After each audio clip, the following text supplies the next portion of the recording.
implications. Welcome to our show Thursday, December 27th. My name's Kay Adams. Nate Burleson.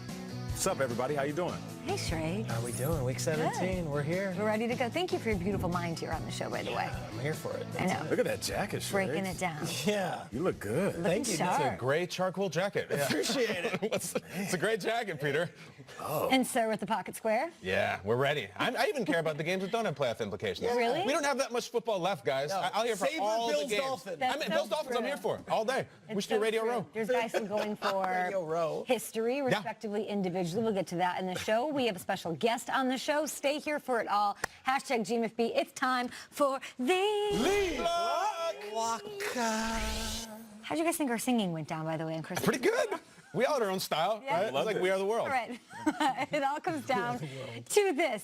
Week 17 for those Skull Vikings. It gives them a spot in the postseason. Let's send it over to their quarterback, who will be under the bright lights of a huge game. And here he is discussing some of his past disappointments in those spots. I remember the feeling driving away from the game. I remember being disappointed. I don't want to feel that again. You know, it's not complicated. I want to win. We want to win. We understand what's at stake. There's no magic formula. There's no button you can push or hours you can put in to suddenly snap your fingers and guarantee a win. So you do all you can, give everything you have.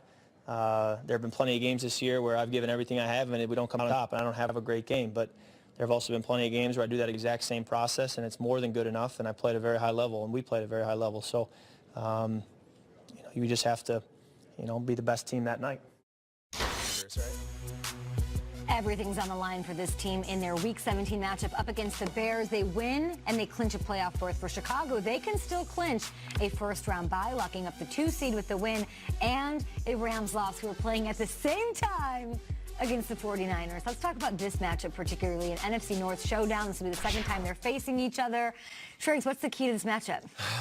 Kirk Cousins. Yeah, come on, let's go. And he's got demons, guys. He's got scar tissue. He's got demons. And a lot of times I hear that Kirk Cousins is some sort of media pinata, that we take our whacks at him because he's a nice guy and he got paid a lot of money and people resent that. Truth of the matter is Kirk Cousins doesn't win big games. And I know QB wins, quote unquote, is something that a lot of people roll their eyes about and say, you can't do it all. It's 22 guys on the field. Guys, when it matters most, Kirk Cousins does not have his best games. That is empirical data. We'll see. They had a win and in a couple years ago against the Panthers on a Monday night game, Week 15. Couldn't get it done. This is the wild card game against the Packers. Right. They could not get it done. They were home. They were division champions, and of course, it did not work out. Then they go to the Panthers on Monday Night Football 2 years ago, and they needed to win, and they get a playoff berth on Week 15.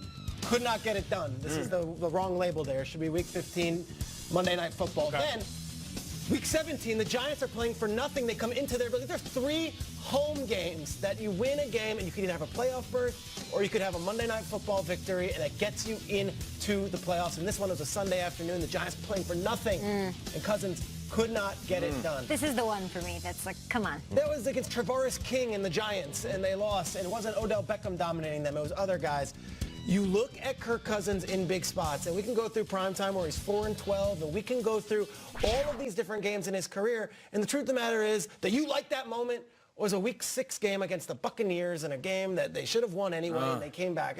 When it matters most, Cousins does not play his best. So, Kirk Cousins' demons, do they start creeping in because the Bears, from what I expect, the Bears are going to be coming out there, at least for the start of the game, be playing. Cousins, can you get a big win? Because there is a way to reverse the narrative. Yeah. There's a way to change the narrative. For a long time, the narrative was Peyton Manning could not beat the Patriots. Belichick had his number until he did beat the Patriots. And that's no longer a thing, and it never was a thing moving forward.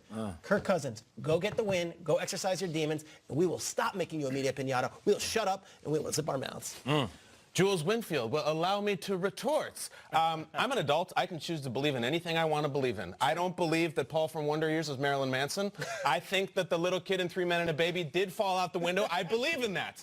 And this whole thing about Kirk Cousins doesn't play well in big games, I don't believe it. Kirk Cousins has played 16 primetime games. That's a whole season. Yeah. He's played a Pro Bowl season. I'm talking 5,000 yards, 32 touchdowns. He's beat Aaron Rodgers twice in primetime, and he's outplayed a lot of really good quarterbacks. Why don't we take my own look and see what happens? Okay. Let's do this right now.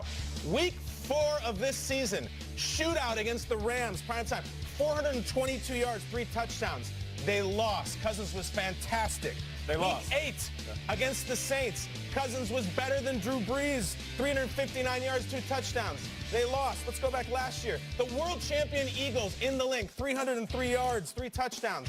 They lost. And lastly, Arrowhead Stadium, Monday Night Football. This is a game-winning touchdown pass by Kirk Cousins. It's over. Oh, Josh Doxson dropped it. Big-time throw on a Monday nighter on Arrowhead Stadium, and they lost. There is more to this story than Kirk Cousins showing up and puking spaghetti all over the front of his jersey.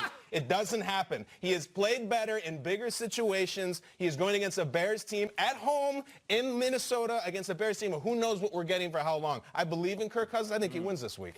Okay. What you got, Kay? Do you have a retort to his retort? He kept on saying the word loss. That's all. Yeah. Yeah, and he played fantastic. I mean, he has empirical data. It's not on Cousins, I guess, but in the final drive against the Rams, he got sacked, fumbled the ball. In those final moments, he needs to have that Cousins moment. You know how good he was in those games? Throw me on my shoulders. I'll get it done.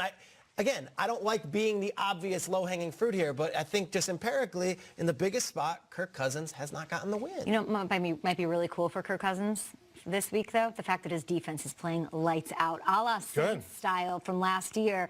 They look so good the second half of the season, so stout, so nasty, and they get to play at home. So if I'm looking at this matchup, it is all about Mitchell Trubisky. It is all about him and what I've seen out of him at home at Soldier Field and then on the road. I'm the one on the show. I'm like the one that defaults to road splits. I just do. I'm always looking at him, guys, 7-1 at home, 3-2 away. Look at that touchdown difference. That is insane. That is a crazy split. So looking at that, there's a clear difference in his play. I feel like all those cool splash plays, the creative ones, they all happen at Soldier Field. If you really think about it, how many of those cool big plays have worked out for Trubisky on the road?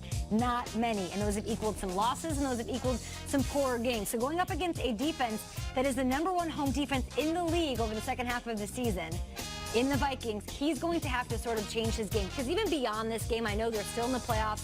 I want them to go and take out a division opponent. That is, I want to do boldly what you do at all. I don't want to relent. I want to take them out. I do not want I don't want them at Soldier Field that first week. I want the Eagles. Bring it on. You're the best. We want the best. I have that mentality going into this week. It all comes down to Trubisky. Not only for this game.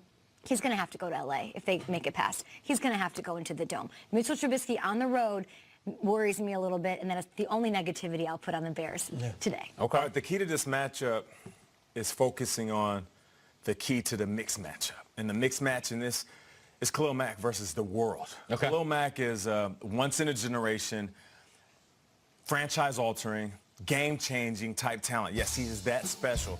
And for me, if you're that special, it's just like going and shopping at your grocery store. You're going to focus on the 2-for-1 special. So, 2-for-1, you got to put 2 guys on Khalil Mack on any given play. There shouldn't be a play within this game where you go single. You don't have too much pride and say, hey, you're going to be in charge. No, don't do that. I don't need help. I don't need help. Don't give me that chip. And if your coach says you don't need help, then you need to slap your coach like he's in a movie and say, Coach, give me some help. Listen, he has 6 forced fumbles, which is amazing in itself. 12.5 sacks, which is okay. But you know what is the number that scares quarterbacks is the QB hits, because those aren't always documented. He has 54 QB hits, which means it's not always a sack. It's not always a strip sack. It's the fact that he's going to get to you. He's going to put the shoulder right in the middle of your chest. He's going to put his arm right in the middle of your neck. He's going to move you around. You're going to feel his presence. So if you don't have one guy on him with one guy chipping and probably another guy helping, Khalil Mack is going to destroy this game. And I said yesterday, the key to winning this game is Kirk Cousins taking care of the ball. And if you don't stop Khalil, can do it too. Right. There's so much to be proved here beyond just the playoff win or playoff berth. The Vikings, I don't know if I have the confidence they can stop the Bears right now. We saw a Super Bowl in Minnesota last year, so I didn't get like an experience of a regular season or postseason feel sort of game. You have told me that it's one of the scariest places to play that nobody talks about. Yes, it's a very tough to play because the fans are so smart. They know that when they're on defense, be as loud as you can. When they're on offense, it's silent. That said, those fans have nerves. Like, there's got to be something in the stomach. Oh, for like, sure. There are so many nerves. Scar tissue. The last thing you want are the Bears, this division rival, walking in and knocking you out of the playoffs in a game that they might not even need. If you're right about Cousins and it's going to be mistake-prone, it's like it's the worst team you could see. The team that has more interceptions than touchdown passes allowed, and Mack and all those strip sacks. Like, terrible matchup. Can't you see it in your head? Cousins is back and Mack goes behind and strips horribly it. wrong. It's like you can see it, or can you see the opposite? It's a terrible matchup if what you say is true. The Vikings offensive line has not been good this year. Yeah. It's gotten better the last couple of weeks. It's not been good. And Khalil Mack and Leonard Floyd and Akeem Hicks, whether or not they're coming. Like, whether they're not. Are you telling me right now you have more faith in Trubisky than Cousins? I didn't say that, no. I mean, I'm asking. I have more Who do you faith have in more faith Cousins. in? Cousins Really? has been in more big Yeah, games for than sure. Trubisky, and he's playing at home. Cousins is a better quarterback right now. If it was a one-on-one matchup, I would say I have more faith in Cousins, but that Bears defense versus that Vikings offensive line, Cousins in for a long And day. as How much about as the we're Vikings defense?